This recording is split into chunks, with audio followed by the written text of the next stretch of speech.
What's up, guys? Ted from Immersion here, and we're back with another Unearthed Arcana review this week. Again, not the first of the not weekly reviews, but this one is the first of the week, and the first of the month, rather. So it is basically weekly from before. This is all about revised subclasses. We are going to be going over a handful of various classes, not just from the weekly releases, actually, but from one from the kits of old a while back about fighters and bards, and they've gone in and tweaked and honed to try to make these probably a little bit more balanced, or maybe boost the power a little bit, or make them more in line with what their traditional archetype was. So we're going to jump into that. I will remind you yet again, we will not probably be seeing another Unearthed Arcana until June, possibly one towards the end of May if they have something they really want to put out. Make sure you go and click the survey to review the feats for races to let them know what you think about it. But let us jump in. So first up, we have the Path of the Ancestral Guardian Barbarian. This has been revised to be more, I want to say more Spirit Guardian-y, I guess. So I'm going to go through the class, and then I'm going to jump and take a look at what was different, and we'll see. So at 3rd level, when you rage, these spectral warriors circle around you while you're raging. When you hit first creature you hit, rather, with an attack on your turn becomes a target of these warriors until the start of your next turn or until your rage ends. The target has disadvantage on any attack rolls that don't target you, so anybody else, and creatures other than you have resistance to all damage from that targeted source. Let's just take a look and see what it was. While you're raging, you can use a bonus action on your turn to choose a creature within 5 feet. Until the start of your next turn or until your rage ends, that creature has disadvantage on attack rolls on any target other than you, and if the creature takes disengage action within 5 feet, its speed is halved. So this, I think, is much better. It helps everybody, and it's not just localized. 6 is Spirit Shield. If you're raging and a creature you can see within 30 feet takes damage, you can use your reaction to reduce it by 2d8. This goes to 3d8 at 10 and 4d8 at 14. Ancestral Shield was more or less the same.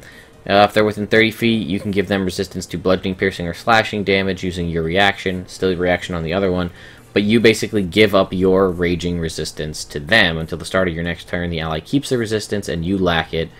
I like that better. Consult the Spirits. We'll look at the old one because we're here.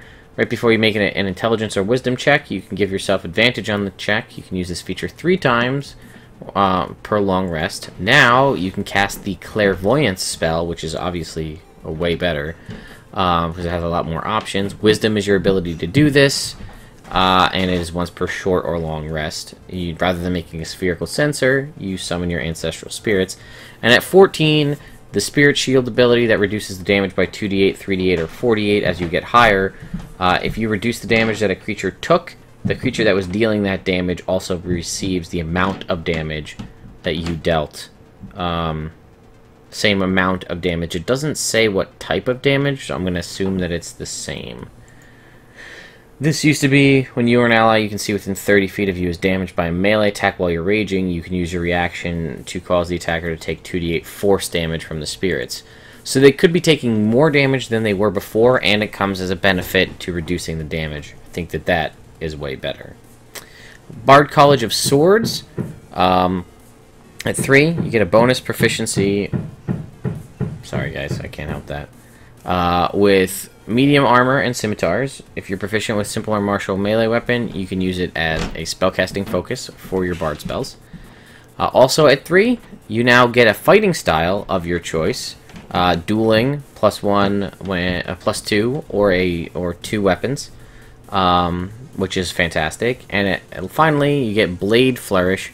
As an action, you can make 1 melee attack, and your walking speed increases by 10 feet until the end of your current turn.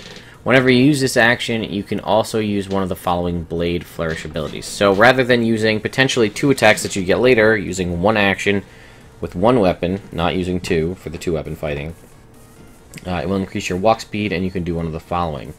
You spin your weapon in circles, creating a hypnotic display. You can expend one of your Bardic Inspiration, rolling that Inspiration die and adding it to your AC until the start of your next turn. If the attack hits its target, you can expend one of your Bardic Inspirations to cause the weapon to damage each creature of your choice other than the target that you can see within 5 feet of you. Damage equals the number rolled on the Bardic Inspiration die. Or Mobile Flourish. If the attack hits the target, you can expend one use of your Bardic Inspiration to push the target up to 5 feet away from you, plus a number of feet equal to the number rolled on the Bardic Inspiration die. You can then immediately use your reaction to move up to your speed to an unoccupied space within 5 feet of the target. So you can knock them away and chase them down. What did you get before? Okay. Medium armor and scimitars still have that. They didn't mention the spellcasting focus. You only got the option for 2-weapon fighting. Now you get dueling or 2-weapon fighting. And you did have 3 flourishes. Defensive flourish, spin the weapon as a bonus action, add it to your AC. Is it still? You can expend one use, because now the flourish is attached to... Oh, and you get the increased movement speed, so they're kind of comboed together, so it doesn't use your bonus action to do that. Trick Shooter's Flourish was you threw daggers, right? You favor nice trick, roll Bardic Inspiration die, and add that number to a roll as a bonus to the next range attack you make with a dagger. Against, if it's an inanimate object, double the roll. And Unnerving Flourish.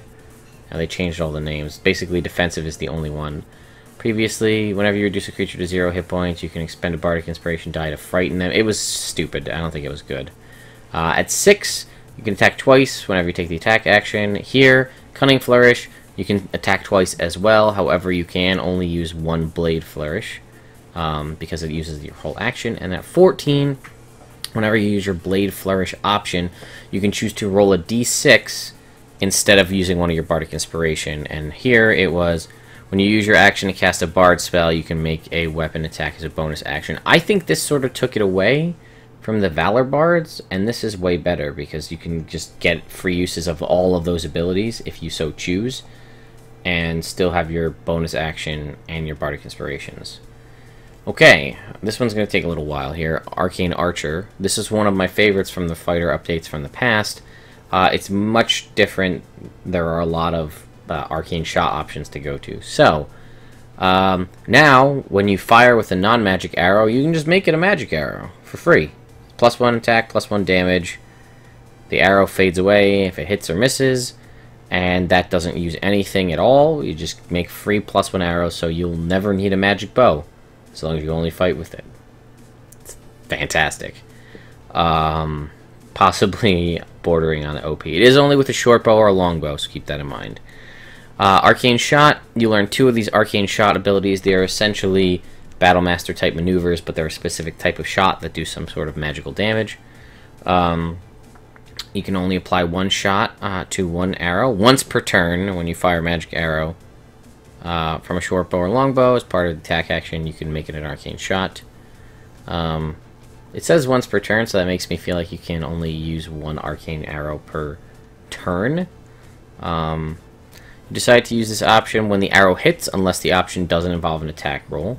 You have 2 uses of this ability, and you regain them on a short or long rest, and you get additional arcane shot options at 7, 10, 15, and 18, and each one gets a bump at 18.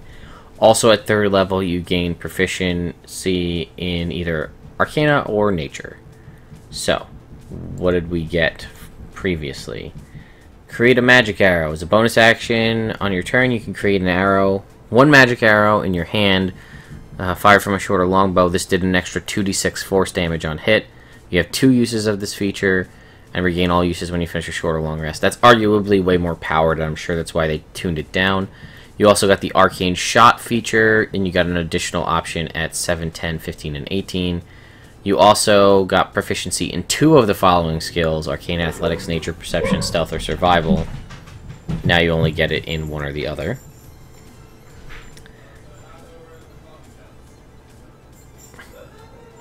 So then at 7, sorry guys, when you miss an attack roll with a magic arrow, or make an attack and miss, you can use a bonus action to reroll the attack roll against a different target within 60 feet of the original target.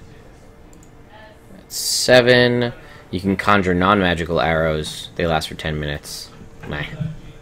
At 15, if you roll initiative with no uses of Arcane Shot, you regain 1. And here at 15, you can conjure...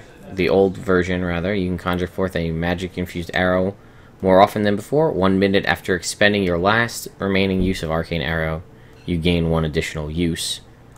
And then yeah, this was 15 was basically, that was it, and then 18, the arrows in the new one get the bonus. Here at 18, your base arcane arrows increases to 46 force damage. This is arguably way more powerful, the original version. I'm sure that's why they toned it down. Alright, sorry about that, guys. Let's continue where we left off.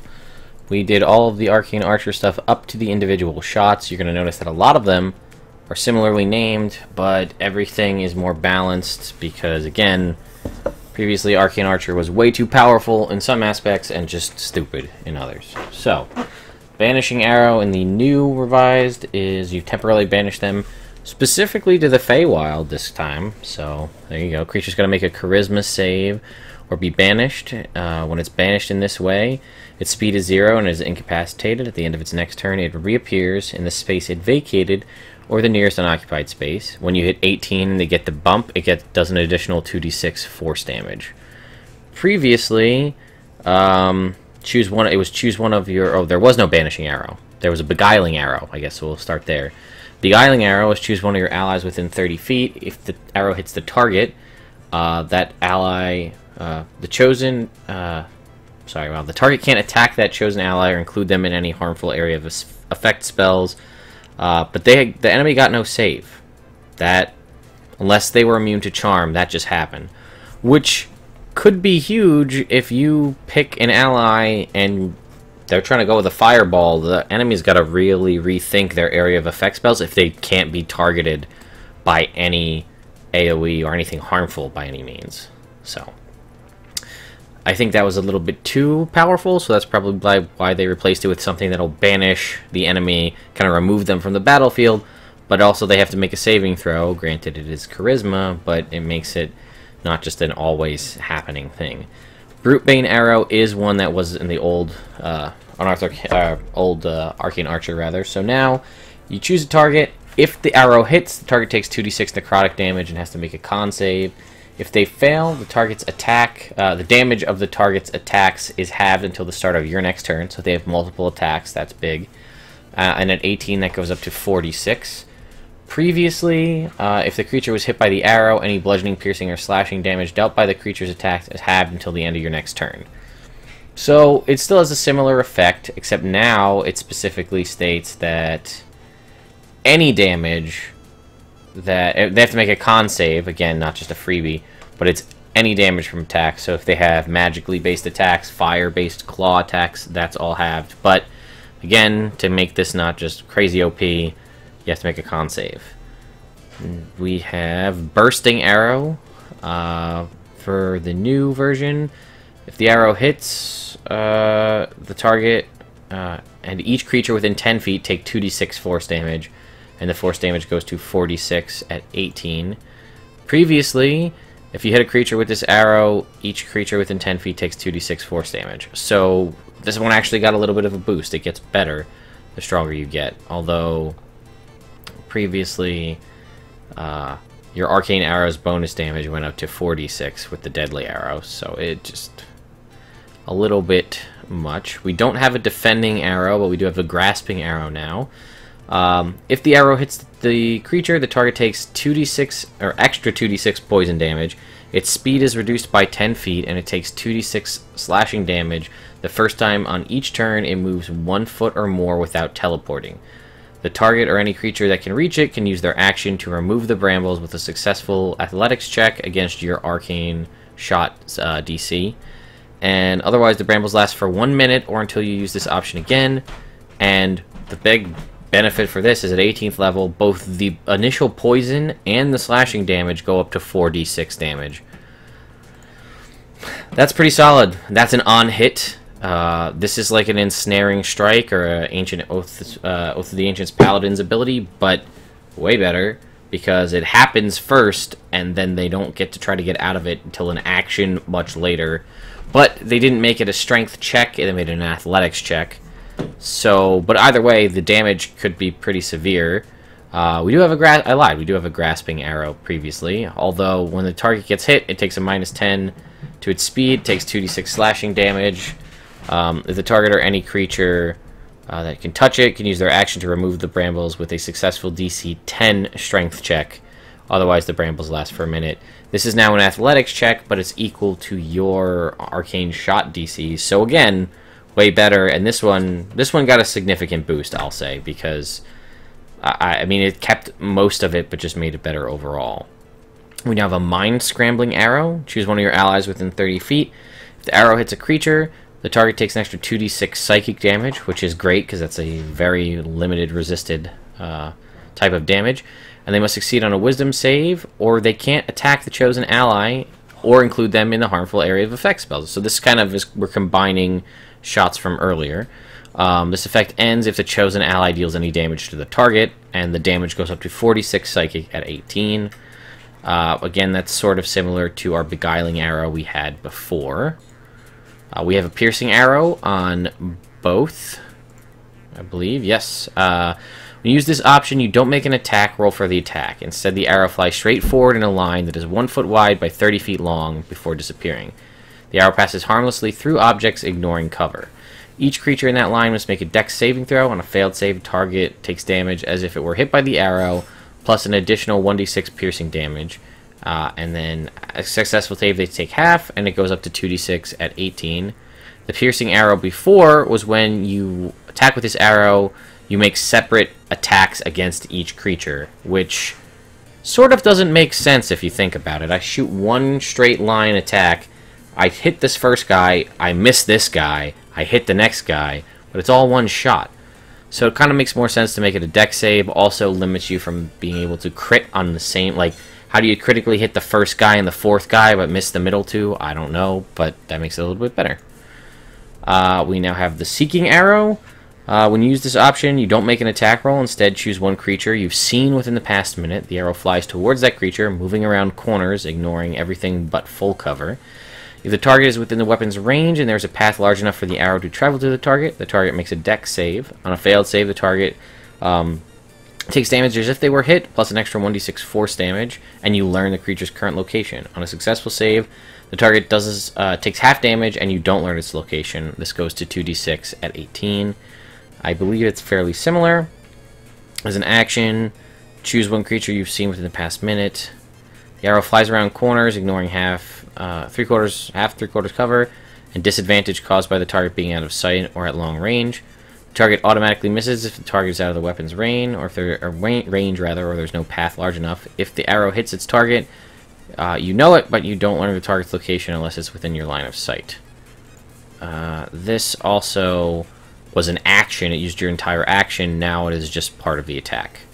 So, and it does increase damage. I'd say this is better. And lastly, we have the Shadow Arrow. The new version is, if the arrow hits a creature, they take 2d6 psychic damage and must make a wisdom saving throw or be unable to see anything farther than 5 feet away from them until the start of their next turn.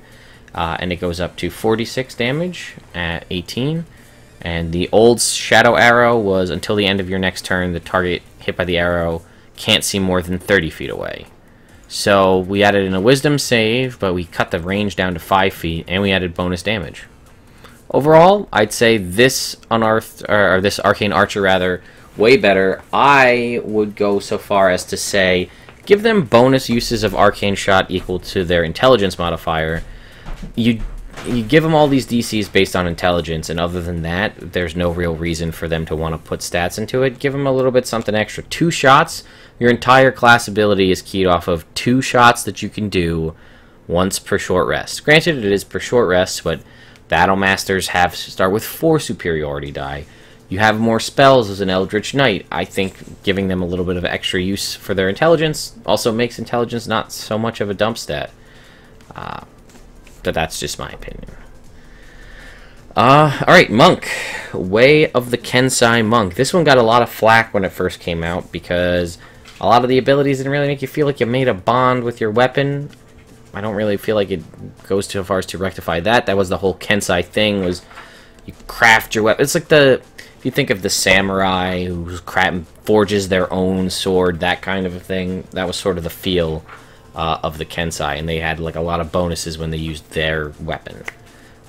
So let's look at what we get for this new Kensai. At 3, you choose 2 types of weapons to be your Kensai weapon, a melee and a martial. or rather a melee and a martial, the same thing. A melee weapon and a ranged weapon could be simple or martial, but they have to lack the heavy and special properties. However, they do state that longbow is a valid choice. You gain proficiency with these weapons if you don't already have it. Weapons of the chosen types are monk weapons for you, meaning that you can use your dexterity instead of your strength if need be. And many of your abilities will key off of these weapons when you reach 6, 11, and 17. When you reach 6, 11, and 17, you can choose another type of weapon, melee or ranged, to be a Kensai weapon for you. So they're just giving you all manner of weapons rather than 3 up front, so okay.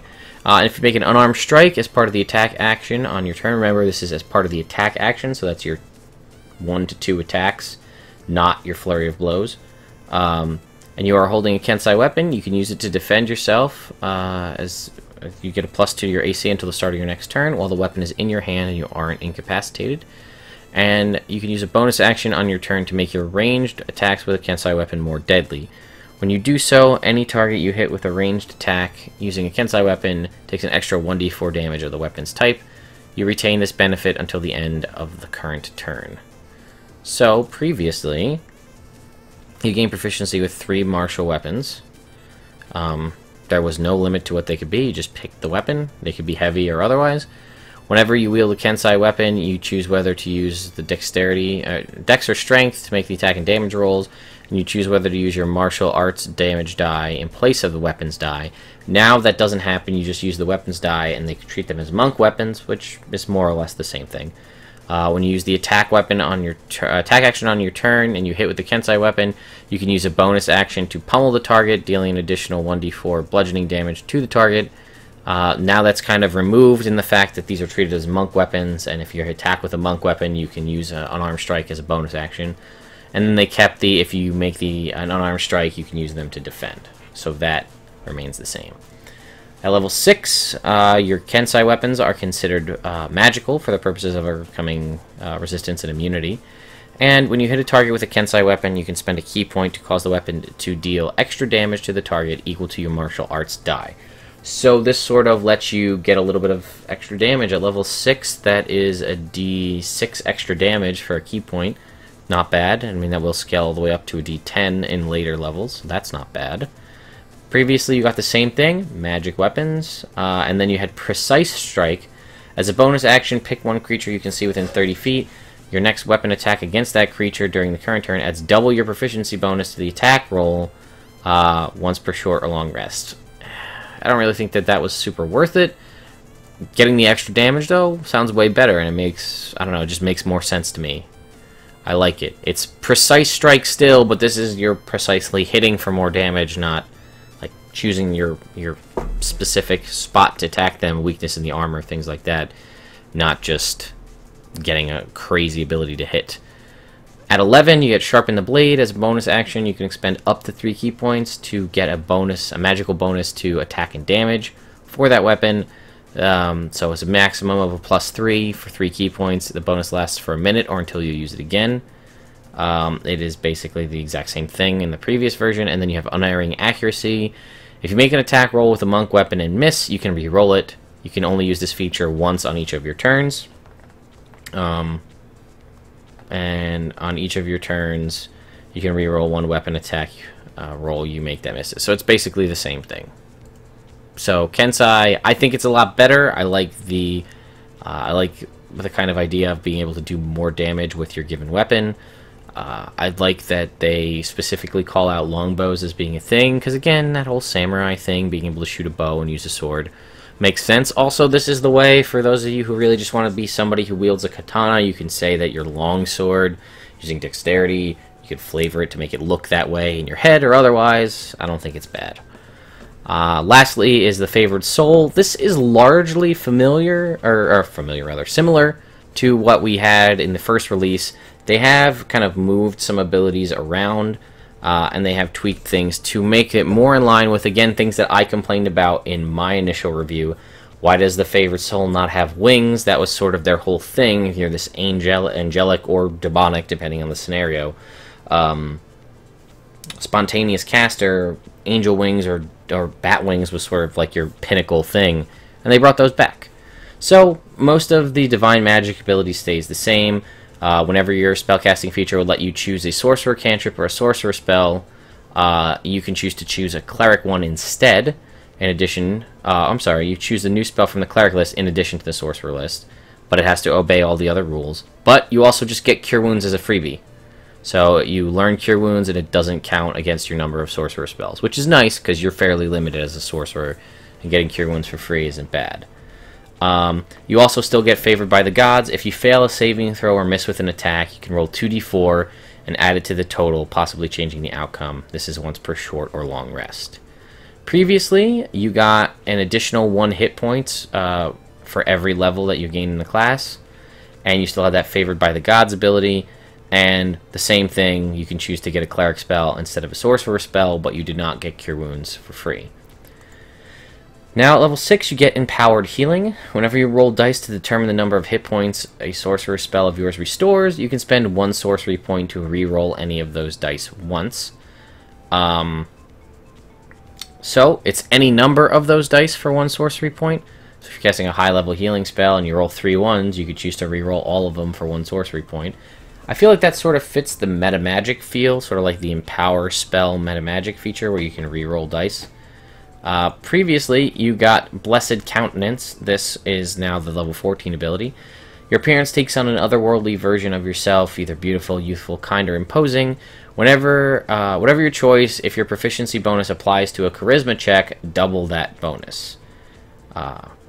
Then here at 14 in the new Favored Soul, you still get that, take an appearance, and it's in addition, as a bonus action, you can manifest a pair of spectral wings on your back. The wings last until you're incapacitated, or you dismiss them as a bonus action. While the wings are present, you have a fly speed of 30 feet. So you still get that being beautiful, but now you have wings as opposed to having, you know, for all intents and purposes, expertise in every single charisma ability. Now at and the old version at 14 made you immune to disease, poison, and the poison condition. I feel like that sort of makes sense going with that divine purity thing. You see that in a couple of other classes. They get immunity to disease, like paladins at level 3. I think the wings are cooler. I'd go for the wings personally. I believe lastly 18 is still ridiculously good and still the same. Unearthly Recovery. As a bonus action, when you have fewer than half of your hit points remaining, you regain a number of hit points equal to half your hit point maximum once per long rest. And the same thing here, as a bonus action, when you have less than half your hit points remaining, you regain a number of hit points equal to half your hit point maximum. So, that's it, guys. Let me know what you think about these Unearthed Arcana Revisited. Do you want to see this for more classes, more subclasses reviewed, more old Unearthed Arcana things brought back? Maybe a revisited, revised Ranger might not be a bad idea. Give us some updates to some of those to see if that really is where it is. We've seen them touch Ranger countless times because everybody recognizes that there's issues that need to be reworked there. I think the Paladins, I honestly think you just need more Paladin ones, because the 2 Paladins were evil Paladins, which is fine, but I think they could use a little bit of a tweaking. I don't know. I'm curious to see what you guys think. I wouldn't mind seeing a revisited Hexblade, because I think that some of the abilities are stupid, and some don't make a lot of sense. A lot of people complained, why is the Cursebringer Invocation only usable with a greatsword when the Hexblade's feature is specifically only using one-handed weapons? That they said was by design. Do you think that should be changed? Do you think that the Shadowhound ability they get at level 6 should not be stupid and useless? That's my opinion, but that's how I feel, because I'm used to the old school Hexblade. I definitely like these updated classes quite a bit. I'm a big fan of the new Arcane Archer. College of Swords Bard also, I think, is really good. I think it could be fun to play the melee Bard now that they've kind of revised this to be, I don't know, more one blade specific, not like randomly give you stuff that boosts your ability to throw daggers.